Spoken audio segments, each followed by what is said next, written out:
So இன்றைக்கி morning டாஸ்கில் மஞ்சரி வாய் தவறி ஒரு பெரிய உண்மையை உளறிட்டாங்க. என்ன அப்படின்னு பார்த்தீங்கன்னா, மார்னிங் டாஸ்க் நான் ஏற்கனவே ஒரு வீடியோ போட்டிருந்தேன். யார் கூட இந்த வீட்டை விட்டு வெளியில் போய் நீங்கள் கனெக்டில் இருப்பீங்க, யார் கூட வீட்டிலேருந்து வெளியில் போய் நீங்கள் கனெக்ஷன்லேயே இருக்க மாட்டீங்க அப்படிங்கிறது அந்த மார்னிங் டாஸ்க். ஸோ அதில் வந்து மஞ்சரிகிட்ட கேட்டிருப்பாங்க. மஞ்சரி வந்து வெளியில் வந்தவுடனே சொல்லுவாங்க, முத்து வந்து டிஃபால்ட், ஏன்னா நாங்கள் ஏற்கனவே நல்ல ஃப்ரெண்ட்ஸு. அவன் சொன்ன மாதிரி நாங்கள் 2 பேரும் முதலே நல்ல ஃப்ரெண்ட்ஸ் தான். ஸோ ஒருவேளை நான் வந்து இந்த வீட்டுக்கு வராமல் இருந்திருப்பேன்னு உண்டுன்னா, முத்து வெளியில் கப்போடு வரும்போது அதை வாங்குகிற ஆள் நானாக தான் இருந்திருப்பேன் அப்படின்னு சொல்லிட்டாங்க. ஸோ அதாவது வாய் தவறி அவங்க அப்படி சொல்லிட்டாங்க. அங்கே இருந்த ஹவுஸ்மேட்ஸ் மூஞ்சிலாம் செத்து போச்சு. டப்புன்னு சொல்லிட்டாங்க.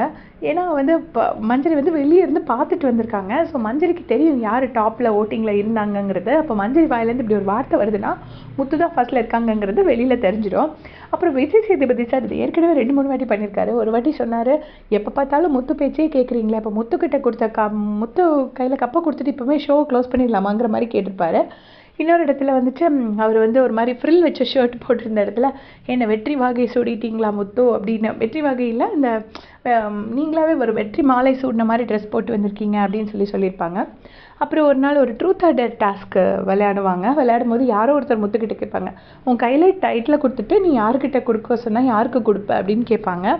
ஸோ அது யாரும் ஞாபகம் இல்லை. அதாவது அதுக்கு அர்த்தமே வந்து முத்துக்குமரன் தான் டைட்டில் வின்னருங்கிற மாதிரி. இப்போ நம்ம வந்து ஒரு வின் பண்ணுறதுக்கு சான்சஸ் ரொம்ப கம்மியாக இருக்கிற ஒரு contestant like Ranjith or Sathya, அந்த மாதிரி ஒரு ரொம்ப லீஸ்ட் பாசிபிலிட்டி உள்ள ஒரு கண்டஸ்டண்ட்டை நம்ம அப்படி சொல்ல மாட்டோம்.